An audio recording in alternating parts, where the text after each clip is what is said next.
Rejection. The dismissal or refusal of an idea, proposal, or concept. This word is probably most commonly known for guy and girl relationships. When the guy puts himself out there and the girl wants nothing to do with him, or vice versa.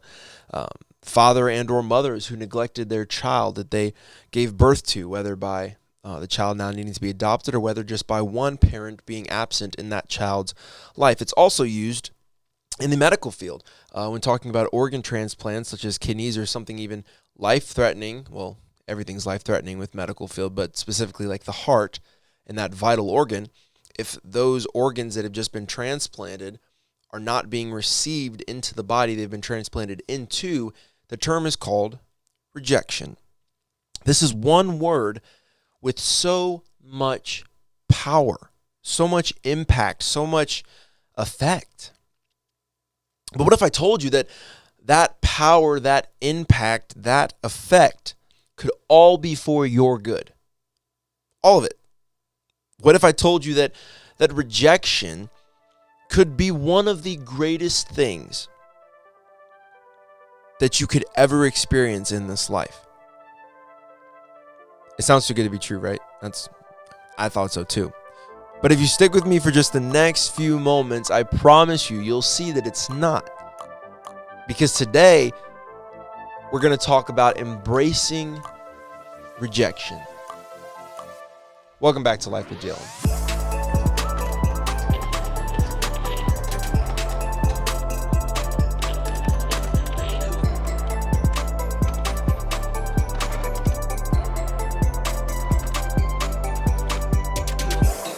Hello, everyone. Welcome back to another episode of Life with Jalen. Happy Monday, or whatever day it is that you're watching this on.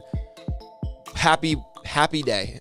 Oh, happy day. Oh, happy. Sorry, I'm about to get into that. You know what? Actually, you know what? Cue music.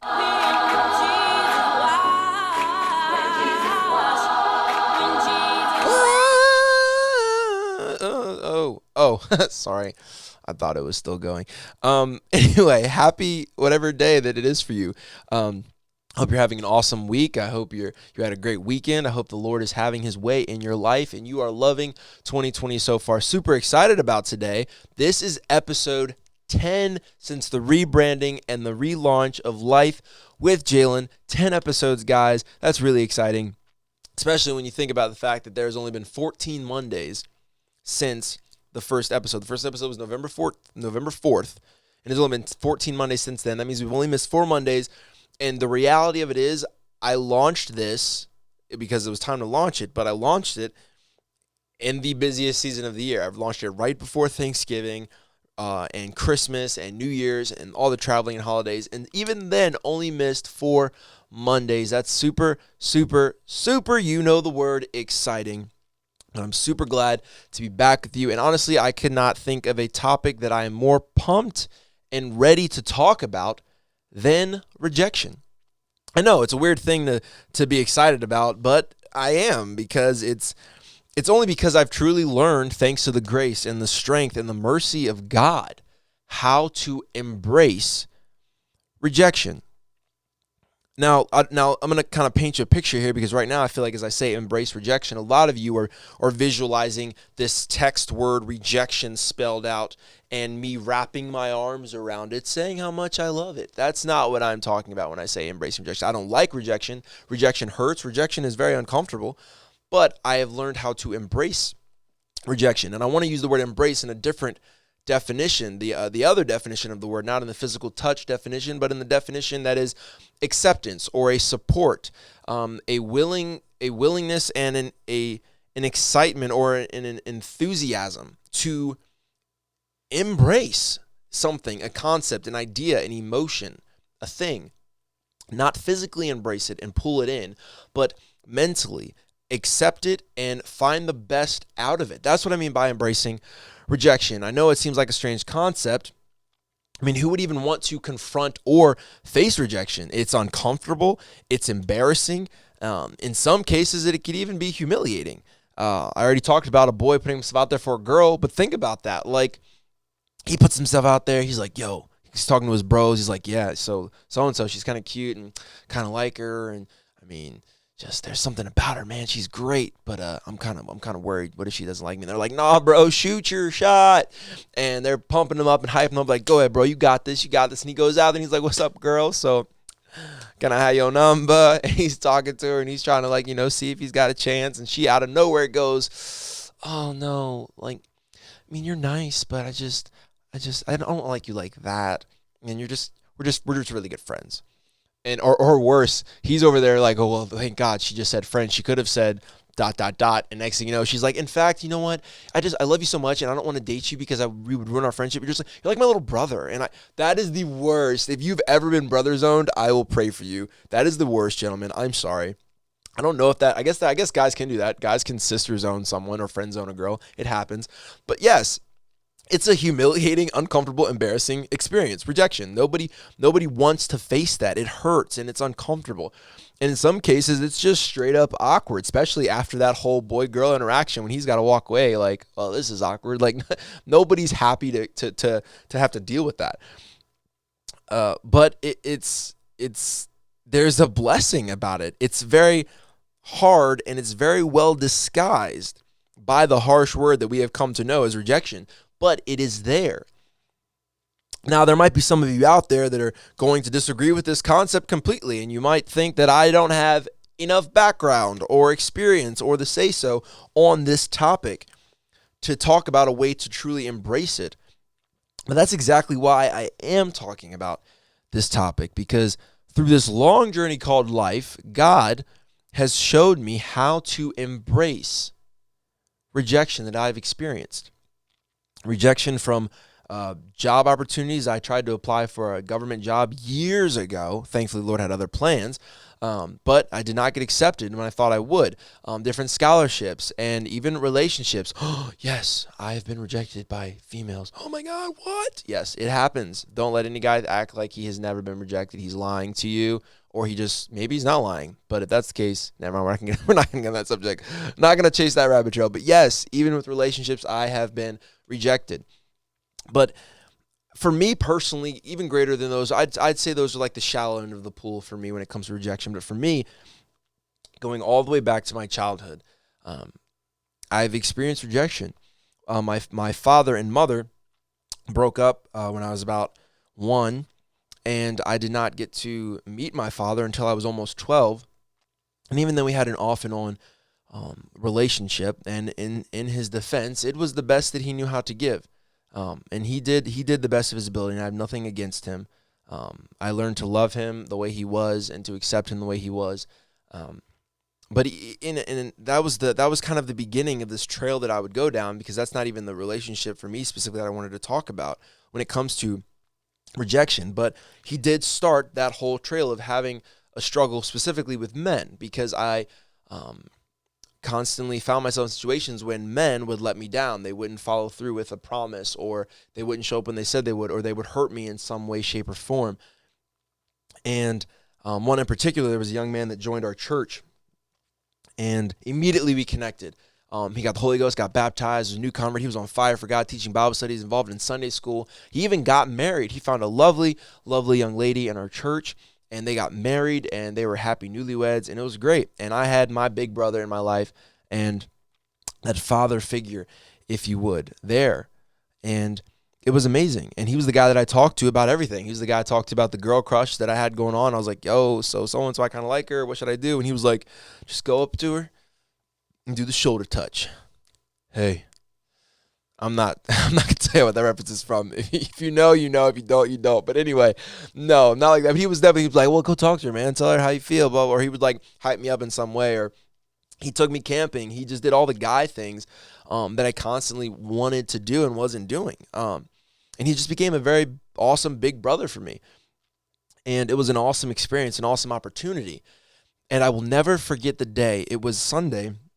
And it was my birthday. My birthday had fell on that Sunday. I remember because I was super excited to see him.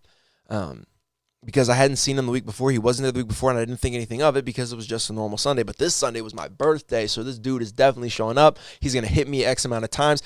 I know it's dumb as that sounds, but that's what you look forward to when you don't have it. Like, I was literally looking forward to someone hitting me because my mom wasn't going to hit me, so there was no other guys that were going to hit me because all my peers, if they hit me, I was hitting them back. So, like, but I was like, yeah, he's going to roughhouse me, and he's probably going to ask my mom if he can take me out to lunch, and it's going to be awesome, and I'm super, super, yes, you guessed the word, excited. And he doesn't show up. And I asked someone that would obviously know where he was, and they said, I don't know if we're ever going to see him again. He left. And I was like, well, what do you mean he left? Like, is he out of town? Is he on a trip? What do you mean he left? And they just said he left. And they said he left, and that he said he wasn't coming back. And that was the end of it. And I saw him one time after that, years later. I think it was about a year and a half later, maybe 8 months, somewhere in that time frame. And he showed up to say hi and to catch up again, and it was great. And I thought, oh man, he came back, and he didn't reject me. And I thought I was going to see him again, and that he even said as much, and we were going to continue to be close. And even then, showed up again. And I never saw him again after that. And that was literally years ago. Years and years ago. And I have not heard from him. And because of that wound, I just learned all guys were horrible, and I was not going to make myself vulnerable, open up to them. Thankfully, the Lord strengthened, or more like broke me, I guess I should say, and showed me that not all men were the same. And thank God now I have some amazing men of God in my life. Shout out to all of you awesome men, from my pastor to my young adult pastor to some of the men in the church that have been father figures for the past few years, and even some awesome evangelists and preachers from other states and districts and countries that I've been connected with. They're amazing people, and I love and appreciate each and every one of them. And but I always asked God, why? Like, why did I have to go through this? Why did I have to experience this? Why my friends, this was the hardest part about all of it was, I lied to you not, all of my friends growing up had both of their parents. They might not have been in a home where they were all together, but both the parents were very, very active in their life. And even some men in their young adult years, in their later teen years, had multiple men where they had their father, but then they had brother so-and-so and brother so-and-so and brother so-and-so all in their back in their corner, supporting them and hyping them up. Like at the gym, they're the boxer, and they've got their squad behind them, like, yeah, you do that. And then I felt like, and I know the reality was it probably wasn't as bad as I'm remembering it, because that's the way our memory works. But it also wasn't as good as some would like to think it was. And I felt like I was in the corner ready to go in the ring, and looking back, and I got to hold my own towel. And it was life. And I asked God, why? Why did I have to go through this when so-and-so got multiple parents and multiple dads and multiple male figures? And why did I have to experience this heartbreak when they never dealt with anything? And look at them. They're doing this in the ministry. They're doing that in the ministry. How come I had to go through this, but they didn't? And I began to compare and contrast and look at myself and look at others and ask God why so many times. And he didn't answer me until years later, when I was taking a young man out to lunch. And I was talking to this young man about life and about how life was going and things like that. And he began to open up to me about his life and his struggle and his wounds from his past, and his father wasn't around, and how different people mistreated him, and how he kind of was hesitant to open himself up to me because of his experience with men in his life. And I was like, yeah, man, I know what that's like. And I began to tell him some of my story, and this boy's eyes began to water. And as he tells me, I didn't know that there was someone else that could really relate to me and compare and say and know what I'm talking about and what I'm feeling like. I've heard so many people say, I'm sure that's hard, but they could never relate. And this is the first time where I feel like someone can relate to me. And immediately my eyes began to water.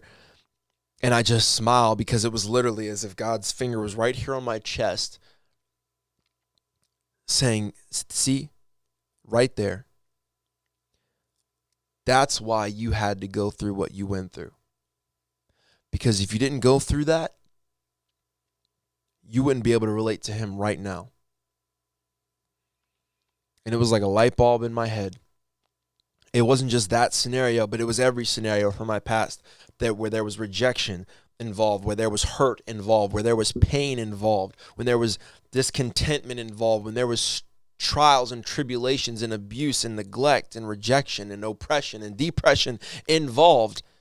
It was all because God eventually, at some point in time, there would be this moment where it would acclimate to this crescendo of an experience, of a moment when a light bulb goes off in your head and says, this is what this was all for. This is why that happened. This is why this was that way. I couldn't do the same for you like I did for them because I needed you to be here now. And if I did the things for you like I did for them, you wouldn't be able to do what you're doing right now. Because here's the bottom line. If rejection doesn't come in your life at some point in time, there are some areas, some promises, some destinies that could ultimately be aborted, all because we decided to avoid or reject and ignore and neglect the rejection that God intentionally allowed in our lives. I wasn't going to talk about it, actually, but I am now. If you go into Genesis chapter, this is what happens when you're not prepared. 29. Genesis 29, it talks about the story of a woman named Leah, or Leia, whichever you prefer. I prefer Leia, but people kept correcting me because of Star Wars, so I just said Leah. But whatever the woman's name is, Leia, her. It's a woman, for those of you that don't know the story, brief recap. She is now married to a man named Jacob who ultimately wanted to marry her younger sister. But the family had a tradition where the eldest sibling was supposed to get married first, and Jacob was working for the father, and this father didn't want this son to stop working, so he said, I'm going to trick him and make him marry Leah. And so he does. He tricks Jacob, who wanted to marry Rachel, and actually has him marry Leah. And now Jacob's upset because now he's got to marry Rachel, and he has to marry Leah as well. And so he's like, well, this is dumb. But anyway, he's like, I want to marry Rachel, so I'm marrying Rachel. So long story short, he ends up marrying Leah and Rachel. And now Leah is on the backhand of this relationship where she clearly knows she is not the desired one. And it literally refers to Leah as being hated. She just was not desired by Jacob. She wasn't. Jacob wanted Rachel. Jacob got Rachel. So now Leah was just part of the package because she had to be. And so ultimately, Leah is experiencing rejection. She's experiencing this lack of someone wanting her. And so long story short, when you read it, you see that God closes Rachel's womb and open Leah's womb so that she can have children. And basically there's this back and forth of them having children over and over and over again. And Leah's like, Lord, hear my cries. Give me a child. Lord, hear me, see me, be with me, yada, yada. And she's going back and forth. And finally, she gives birth to a son named Judah. Now, I could take a rabbit trail right now and talk about, oh, your praise comes from your rejection, and your praise is birthed out of rejection, and blah, blah, blah. It's a whole nother subject for a whole nother day. There's something else I want you to notice in this, that if you were to go to Matthew chapter 1, it talks about the genealogy of Christ. And it goes through the generations and the names of the individuals that had children, who begat children, who begat children, who eventually lead up to Joseph, who was the father of Jesus, the natural father, the stepdad of Jesus Christ. And sorry, my headphones are acting all sorts of strange. And there's a name that sticks out in this scenario, and that name is in verse 2, when it says, Abraham begat Isaac, and Isaac begat Jacob, and Jacob begat Judas. And Judas, also known as Judah, begat so-and-so, begat so-and-so, begat so-and-so. In other words, Judah is directly connected to the genealogy and the lineage of Jesus Christ, not Rachel, not Jacob's favorite son, Joseph, but Judah, the son of Leah, who was rejected. So in other words, the promises of God, the greatest gift that God ever gave, was directly connected to somebody else's rejection that had to be experienced. So saying all that to say, what we experience in our lives, the pain and the hurt and the rejection and the bad stories from our past, families, friends, whatever, these could ultimately be the vessels and the tools and the genealogies of a promise and a destiny and a calling that God ultimately has planned for each and every one of us.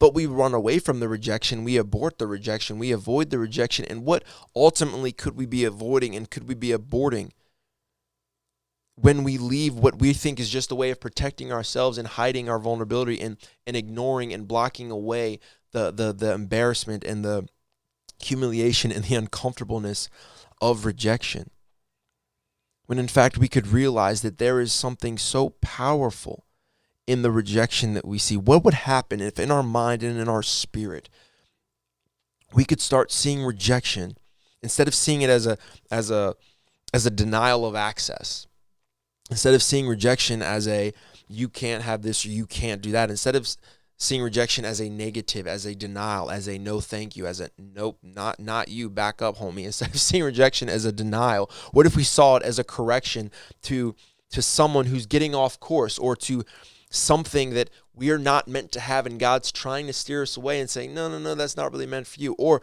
in this instance, what if we, instead of seeing rejection as a slap to us and a negative impact for us and a scratch on our clean resume, what if we saw it as God's ultimate plan and purpose for us to be who He's called us to be, and being able and equipped and empowered to do what He has called us to do, not looking at it as pain, but looking at it as a present, not looking at it as rejection, but looking at it as a means to guide and correct and build up and establish who we were meant to be. I'm ending with this last point. It was awesome. I was praying with the Lord about this last week, and I was just dealing with some stuff myself, and we began to pray about it, and I was talking to Him, and He was talking to me, and I had the light bulbs, and I was just like, yes, God, you're absolutely right. Rejection isn't bad. And I already knew, I believed it and agreed with it and was accepting it. But I was like, God, how am I supposed to share this with others where they might not understand it the same way I do? How can I just make it so plain to them that it's not easy for them to just avoid it and write off and say, no, you know what you're talking about. And He gave me the simplest yet so profound analogy. And that's this. If I tried to give B plus blood or B negative blood, whatever your choice, to an A negative or an A positive blood type, their body would reject what I'm giving them. Excuse me. If I had A negative or A positive blood and tried to give it to someone that needed B negative or B positive blood, their body would reject what I'm giving them. Rejection doesn't mean there's something wrong with you. I need you to get this. This is that right here. This is the bread and butter. Every time there's something I'm saying and talking about, and every point there's a this is it moment. This is it right here. Rejection doesn't mean that there's something wrong with you. Rejection simply means you're just not right for them, and that's okay. It's okay. We are not meant to be for everyone. We're not meant to go to everything. We are not meant to do everything. I'm not meant to be so-and-so. I'm not meant to be with so-and-so. Rejection, their rejection of me, or the rejection of a situation to my life does not mean that there is something wrong with me. And that's what we always tell ourselves. Rejection means that there's something wrong. Rejection means that I'm broken. Rejection means that I'm damaged. Rejection means that I'm unwanted. No, no, no, no, no. Rejection does not mean there's something wrong with you. Rejection means you're just not right for them. My blood is good. The blood flowing through my body, through my veins right now, it's good. It's not dirty. It's not impure. It's clean. I could donate it to someone that has the same blood type as me, and their body would be just fine. Why? Because their blood type was meant for my blood type. But if I took this perfectly good blood that's coursing through my veins right now and gave it to somebody that does not have the same blood type as me, their body would shut down. It would reject their body, and ultimately it would lead to death. The amount of things I was researching, the amount of things that happen to somebody that receives a wrong type blood transfusion is insane. Your body goes nuts. And literally they describe it as your body feels like it's dying. It says the way it's handling your body literally feels like it's shutting down. And we can totally understand and agree with that mindset and that concept and that natural scientific fact. But yet when I tell you that rejection doesn't mean there's something wrong with you, it means that you're just not right for them. We want to disagree with it. But it's the exact same thing. Just like my blood is okay for the people that have the same blood as me, and it's not okay for those that don't. It's the same thing with me. If someone's rejecting me, it's not saying there's something wrong with me. It's simply saying that I'm not right for them. But even better than that, you know what it's saying? That they're not right for you. And that's okay. Because rejection is not a denial of access. Rejection is not yes, rejection hurts. Yes, rejection means someone somewhere is saying no. Yes, it's uncomfortable. Yes, it might even be humiliating or awkward at times. But it's not a statement of something's wrong with you. It's not a statement of fix yourself. It's not a statement of you're just jacked up. All it's saying is you're not right for that situation, and or that situation is not right for you. And you just correct your path. You would make a little bit of an adjustment, a little bit of a tweak here and there, and you go find whatever it is you're meant to find. If, again, going back to the blood analogy, if I'm know my blood type and I'm giving it to somebody that's not my blood type and it rejects, and then I'm like, well, that's dumb. And then I go find someone else that's the same exact blood type as the last person that rejected it. Guess what's going to happen? Rejection. But once I find that person that has the same blood type as me, that rejection no longer is going to be there. So rejection isn't a slack on your part. Rejection is a correction. It's a blessing. It's a help. It's an aid. What would happen in our lives if we could, no matter what it looked like, no matter how it felt, we would learn to face the rejection, accept the rejection, and embrace that rejection? Where would we end up? I know when Leah embraced her rejection, she ended up giving birth to a son who would be listed in the genealogy of Jesus Christ, our Lord and Savior, the King of Kings and Lord of Lords. So what could your rejection end up birthing? What promise, what destiny, what calling, what opportunity could be waiting for you from the rejection that you have been forced to face or may have to face one day? I don't know what's at the end of the road of my rejections that I've faced, again, from people to opportunities, to places, to things. But I do know this: God is orchestrating my steps. He has my best interest at heart. And he ultimately is working everything for my good. Not good in the sense of how I would view it as like a child running into the street. They view good as, I've got the freedom to go get that ball because I love playing and I just want to go because it's so fun. But then that parent yanks them by the arm and pulls them back and says no. That parent sees that as good because they just saw the car that was coming down the road that the child couldn't see. The child views it as bad because the parent just stopped me from having fun and doing what I wanted to do, when ultimately the parent saved the child's life. That's the same thing we do with God so many times. When it says he's working everything out for our good. We view good a lot of times as humans as perfect, as fun, as blessed, as abundance, as financially secure and having no wants or needs and good life and great life and prosperity and all this other stuff. Sometimes that's not what good looks like. Sometimes good looks like pain.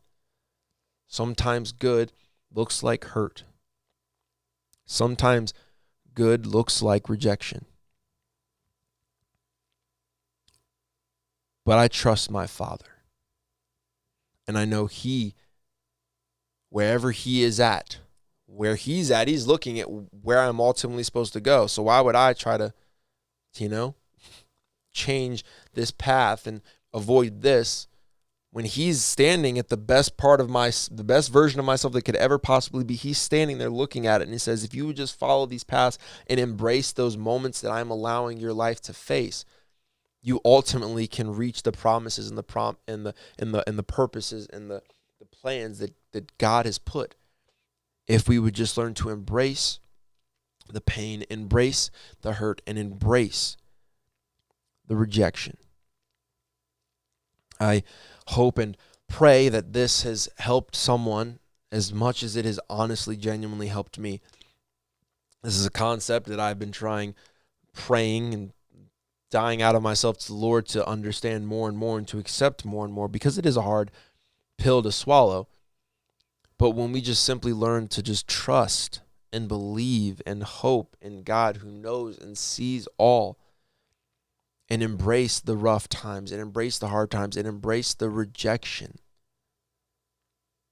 it can ultimately become something so beautiful in our lives. Because the best thing about rejection, the quicker you understand that that is meant for your good, it's just that much faster that you can get to wherever it is you are meant to go, where much, much better and greater things are in store for you in your life. So again, I hope and pray that this has helped someone as much as it has helped me. Thank you all for tuning in on this week's episode. I'm excited for things to come. I'm excited to hear of hopefully someone out there somewhere that says this has helped them and impacted them in some way, shape, or form. Again, I love and appreciate you all. I've received so much support over the past few weeks and months about this channel, and to God be the glory. I thank you for your kind words, but honestly, God has done a work, and it's for Him. That's all I can say. It's an awesome opportunity to be used and to be a vessel, but I'm nothing without Him. And I can't do any of this without Him, and I am genuinely thankful for the opportunities that God has opened, and I am thankful for the love and support from all the family and friends out there, and I'm excited for where God is taking each and every one of you, those that I know and those that I don't, because I truly believe if you continue to walk the path that He has for you, you're going to end up somewhere amazing, and I cannot wait to hear and see where those areas are. So thank you. Love and appreciate you all. Thank you for tuning in, watching, listening, YouTube, Spotify, iTunes, Facebook, Instagram, wherever it was, however it was, whenever it was, wherever it was, whatever it was. Thank you. Love you. Appreciate you. And as always, remember, keep it real.